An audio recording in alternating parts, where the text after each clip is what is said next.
Hey everyone, and welcome to Cozying Up with a Clear Cut, where we get up close and personal with women that inspire us.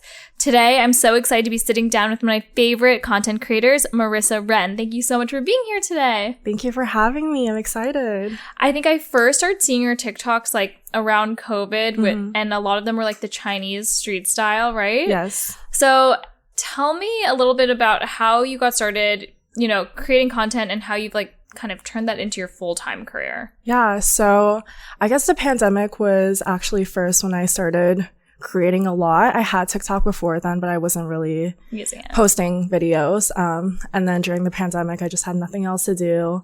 And I was just posting a bunch of random trends. And then I started the Chinese street fashion trend. And How did you start doing that? I don't know. It was just like something that I always saw. It was, they're from the Chinese version of TikTok called Douyin. And I wanted to bring that to American TikTok because that's not something that you're able to access and see. Right. And it just picked up really fast. Everyone was loving it. So I just started doing a bunch of those videos, and that's when it started all really picking up for me.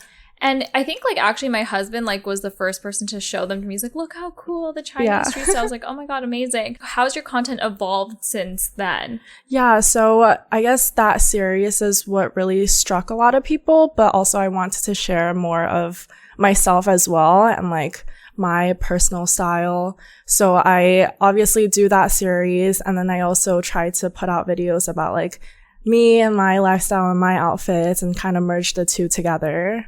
Awesome. And you started this while you were in school? I was in school, but it was the pandemic, so I was at home. So it was easier to balance being a full-time student and creating the content. Yeah, definitely. So what was that pivotal moment when you decided I'm going to move from Atlanta to New York and, this is actually a viable career path? Yeah, so I always knew I wanted to be in New York after graduation. I didn't know exactly what I wanted to do.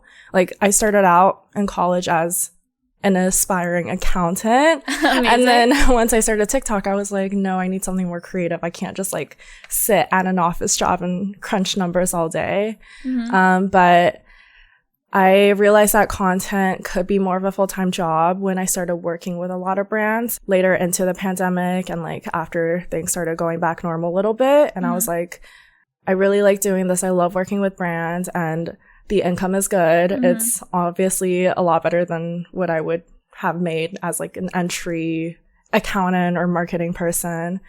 So yeah, I just decided that I wanted to try full-time for a little bit, and I could always go back into corporate if that's something I wanted to do later on. Yeah, so for aspiring, content creators out there who would like to do this full-time, when is that moment, or how do you know when you can start monetizing this as an actual career and not something you do on the side as a passion project? Yeah, I think it's important to start it as just a passion project. When I first started making videos, I had no idea I could even make any money from it. But when offers and brands started reaching out, I was like, whoa. But I still didn't know. It was I feel I still don't really know if I can do it full time forever. Yeah. But you just have to try it out and see. Yeah, totally.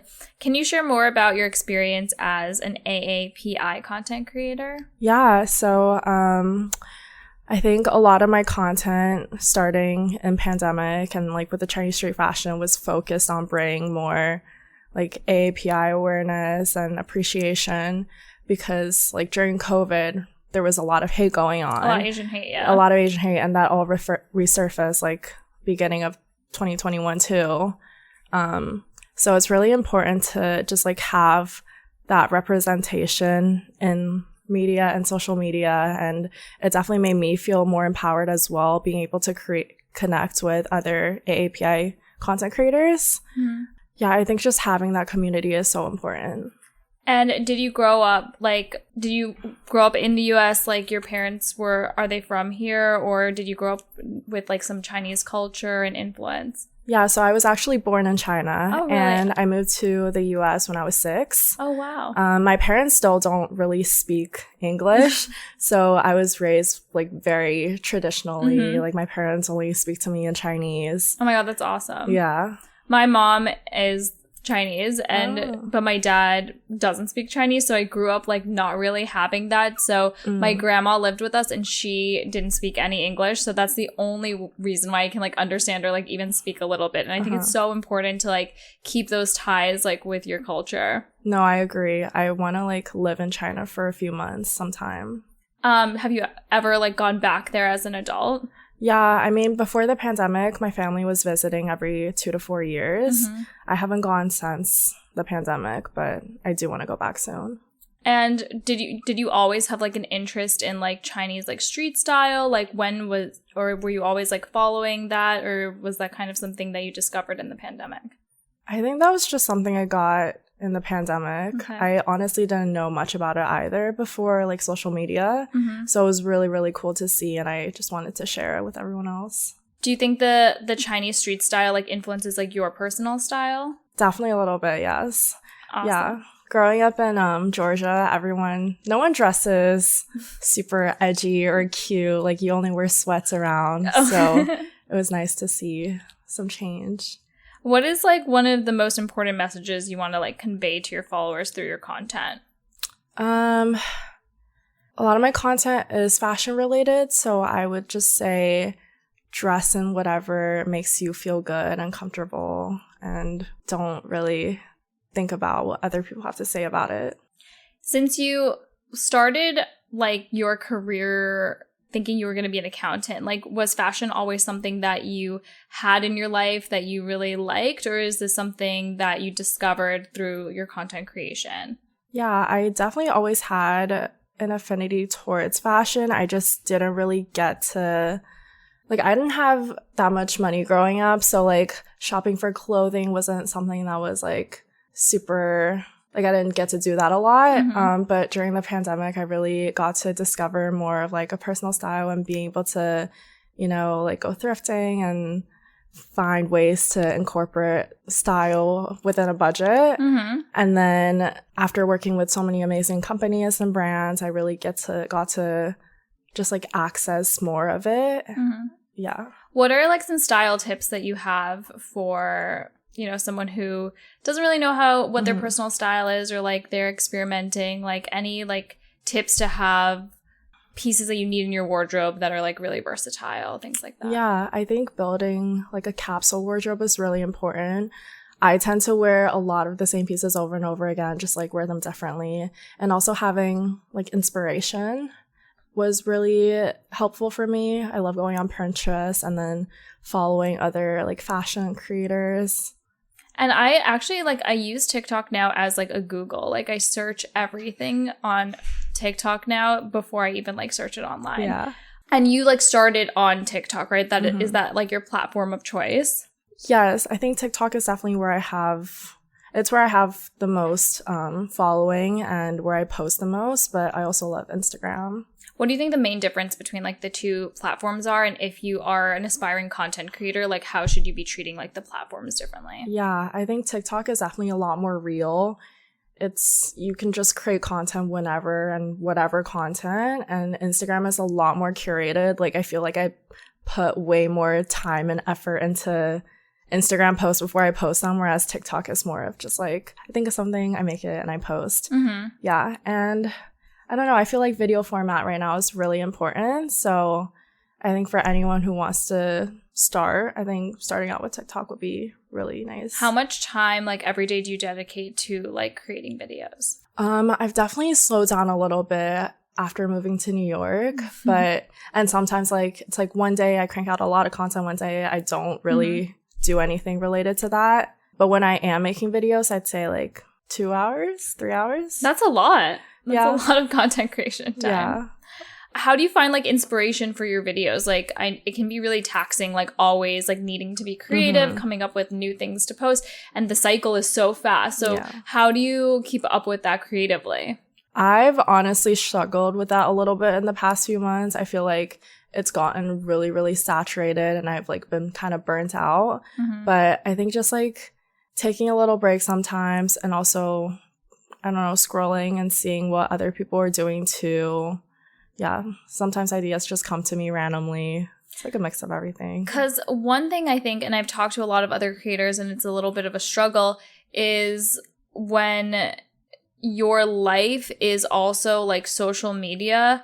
It can be like super taxing. Like you go on these like amazing trips, but then you have to be like posting constantly. Everything's like curated, right? Yeah. So how do you like balance that? It's hard, I'm not gonna lie. But I think it's just important to be in the moment. A lot of my friends don't do content, so when I'm hanging out with them, I don't think about posting or like taking pictures and making everything aesthetic.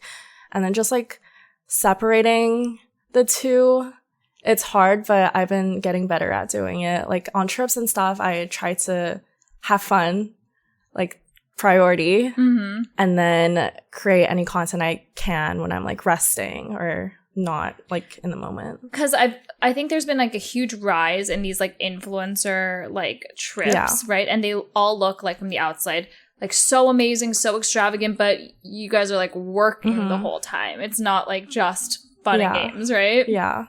I mean, we are working, but it's still amazing. Fun work. Yeah.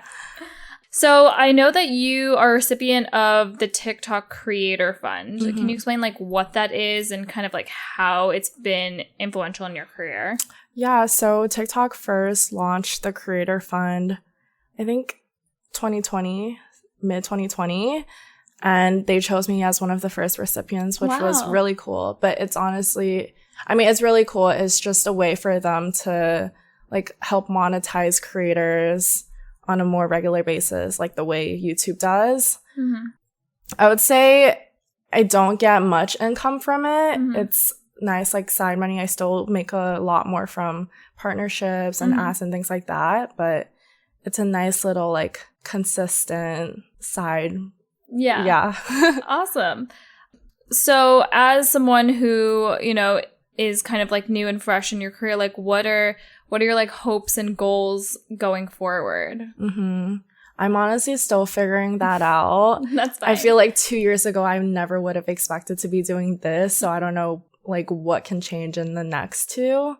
I definitely do want to keep creating content. I just want to like learn more, and I want to travel more and just like figure out about myself. I think, like, what do your parents think about your career path? Because they obviously expect you to be an accountant. And I know, like, as, like, a child of, like, immigrant parents, like, even starting my own business was, like, traumatic for them. And they, like, wanted me to go into corporate. So, like, what are their thoughts and feelings on, like, the path you took? I think I got lucky because they're really supportive. They actually always wanted me to do something on the creative side. Like, I grew up like painting and sketching. So my mom wanted me to be like an industrial designer or something in that field. So when I first started doing social media, they were supportive. They were like, okay, it's fine. And then when I started like bringing in money from it, they were like, okay, like, do it. That's great. So what are some of your favorite style trends right now with like clothes and jewelry, since we're a jewelry company? Clothing wise, I really liked like the classic chic. I think for winter, just like layering with like trench coats and sweaters and all that is so cute. I know right now, have you heard of like mermaid core? No, I haven't. What is it? It's like things like sparkly, like shimmery things? Kind of. A lot of like tulle and like mesh layering pieces, like iridescence. I think that's really cute. And like ballet core. The ballet core, yes. Like the ribbons are so cute. Yeah.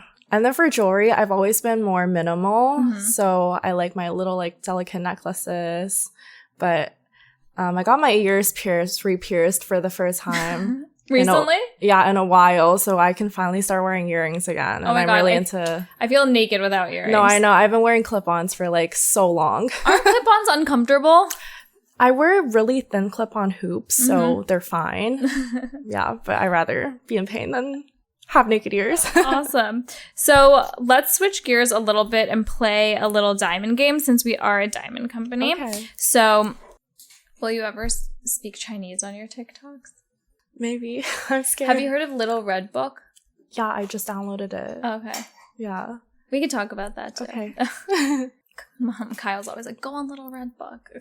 Can you read or just... I went to school and I did learn how to read, but I cannot. I'm illiterate. Like, yeah, I feel the same. I went to can you read? Like a little bit, but my vocab is so limited. Yeah. It's so hard when you're not studying it. I like took it for years, and I even studied abroad in China. Oh. My Chinese was good when I was in Shanghai, but like I'd never use it, and I feel like if you don't use it, it's like really hard. Yeah. Can you still speak it? 一点点. Oh my god. We can speak in Chinese. Okay, so we're going to break to play a little diamond game. So basically what we have here are 4 different styles of diamond engagement rings. And we're going to rate them from 1 being your least favorite to 10 being your most favorite, and why. And it's just your personal style, so there's no right or wrong answer. Sounds good. So we'll start with this one. It's a 5-carat emerald cut with tapered baguettes in a platinum setting. I try it on. Of course. Oh, it's pretty. So initial thoughts, reactions. I really like the shape. It's emerald, right? Yeah. I think I like some diamonds on the band too, as opposed to just like a more bare one. But I really like the shape. Maybe like an 8. 8, that's high. That's good. This is like more of like a traditional style. Yeah. Okay. So with more diamonds on the band, we have a square cushion cut. This one's about 7 carats, and it has a pave diamond band, hidden halo, and compass prongs. Okay. This one's really pretty.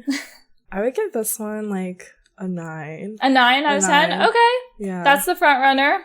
Yeah. That one has a little bit more bling. Okay, and then this is a very, very popular style. It's a 5-carat oval on a plain yellow gold solitaire band. It's like kind of like similar to Hailey Bieber's ring. Ooh. But it doesn't have the bling. Yeah.